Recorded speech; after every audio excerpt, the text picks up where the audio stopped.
sequence, primary ignition. Chewie, get us out of here! Fire the emergency booster engines! We'll be safe enough once we make the jump to hyperspace. At last, we will review more news on the podcast.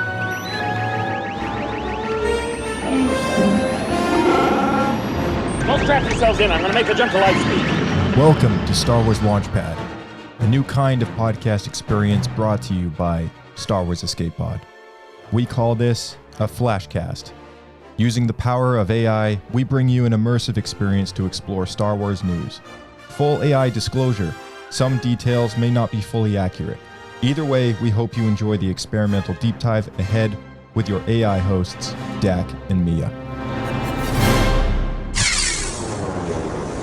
Fire up those hyperdrives, listeners. Star Wars Launchpad is back. And we're coming in hot with news from across the galaxy. This is Star Wars Launchpad, brought to you by Star Wars Escape Pod. We've got a crazy amount of Star Wars news this week.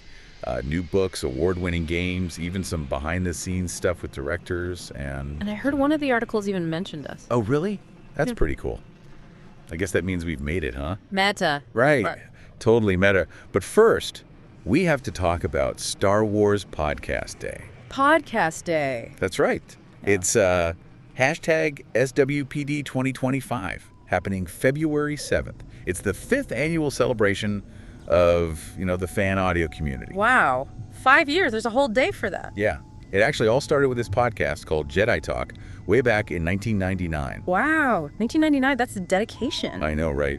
It was the first ever Star Wars podcast. Really? Wow. I guess it really shows you how passionate Star Wars fans are, They were into podcasts before they were cool. For sure. Big shout out to Daniel. He's the one who organizes Star Wars Podcast Day. He keeps the tradition going. It's not just podcasts either. There's novels, video games. It really shows how much the fandom has grown beyond just the movies and shows. Speaking of novels, we got a new one coming out. It's called Star Wars Sanctuary, all about, Clone Force 99, The Bad Batch. I loved that show. Me too. And guess what?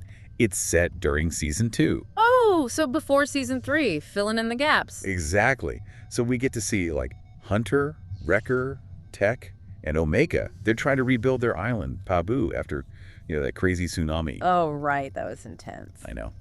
Anyway, they team up with Fee Genoa. She's that treasure hunter we met, I remember. Yeah. What's she up to?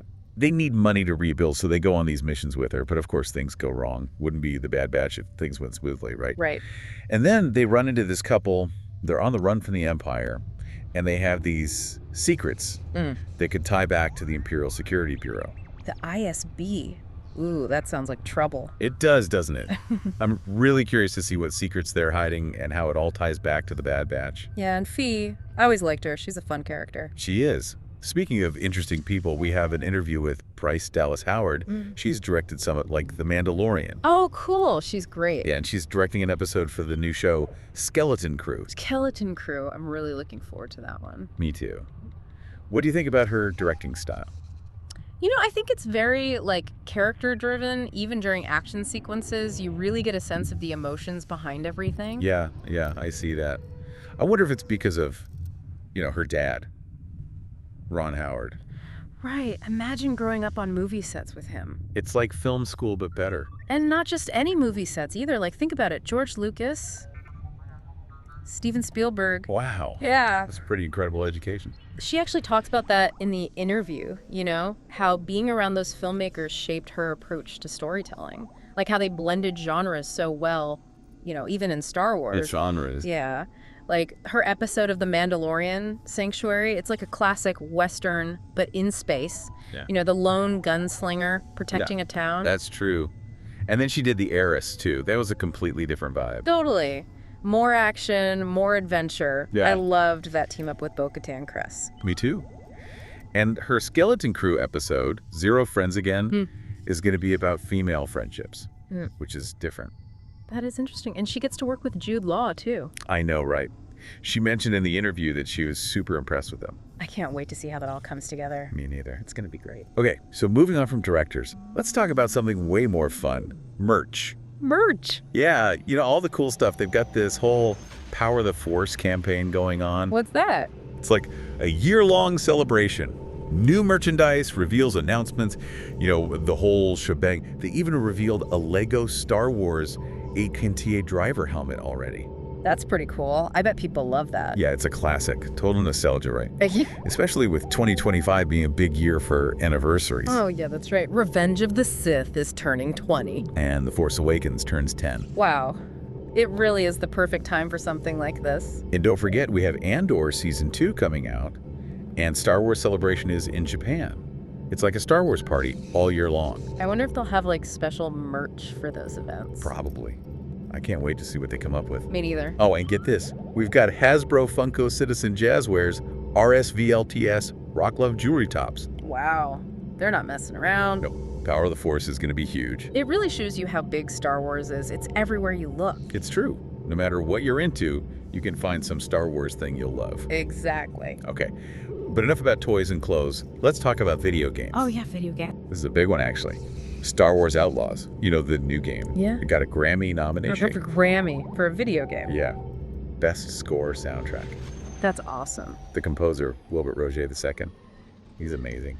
He's worked on other Star Wars games, too, like Star Wars, The Old Republic, Vader Immortal. So he knows his stuff. Oh, yeah.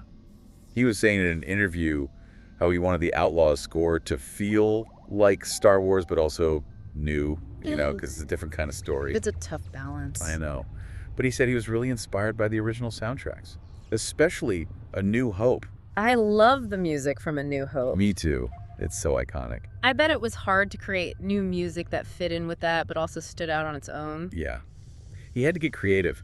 Like he used these synthesized basses, world instruments, even a Spanish-influenced guitar. Wow. That's interesting. He even used an electric violin. And he said his favorite planet to score was Tatooine. Really? Tatooine? Yeah. He said he wanted to make it sound familiar, but also kind of scary, you know, because of all the criminals and stuff. I get it. It's like, you know, the music has to match the mood. Exactly. And he even made different music for stealth and combat gameplay. So the music actually changes depending on what you're doing in the game? Uh-huh. It's like the music is another character. That's really cool. I know, right? It makes you appreciate how much work goes into video game music. Absolutely. It's exciting to see what they'll come up with next, you know? Especially after The Mandalorian and Andor. Those were huge. I know. And they're taking risks, too, which I think is great. Trying new genres and telling new kinds of stories. But it still feels like Star Wars, you know? Totally. What about video games, though? I think they have so much potential to push things even further. Oh, yeah, for sure. Outlaws looks incredible. I know, right? Yeah. And the technology is always getting better. Imagine what games will be like in a few years. VR experiences, maybe? Like actually being on Tatooine or flying an X-Wing. Stop. I can't even. That would be amazing. It would. It really does feel like a new era for Star Wars, doesn't it? It does. It's a great time to be a fan, that's for sure. There's so much to be excited about. Books, podcasts, games, even Lego helmets. It's a whole galaxy of content. And no matter what you're into, there's probably something for you. That's the magic of Star Wars, right? There's a place for everyone. That's a good way to put it. So on that note, I think we'll wrap things up here. This has been Star Wars Launchpad, brought to you by Star Wars Escape Pod. Thanks for listening, everyone. May the Force be with you. And also with you. I'm glad you're here to tell us these things. This AI experimental show we call a Flashcast has been brought to you by the podcast Star Wars Escape Pod. With AI being harnessed in all things across the galaxy, this is just a fun way we've used it to bring some Star Wars joy, news, and headlines to you ad-free as always. Consider subscribing to this show for more. Follow our main podcast with humanoids only over at Star Wars Escape Pod. We're currently found on YouTube, X, and Blue Sky using the handle at SW Escape Podcast. Check the description for relevant links and the sources for your news this week. Consider dropping a kind review for the show, reviewing any important facts for yourself, and sharing this with a friend. We hope you enjoyed the episode. This is Star Wars Launchpad, signing off. May the Force be with you.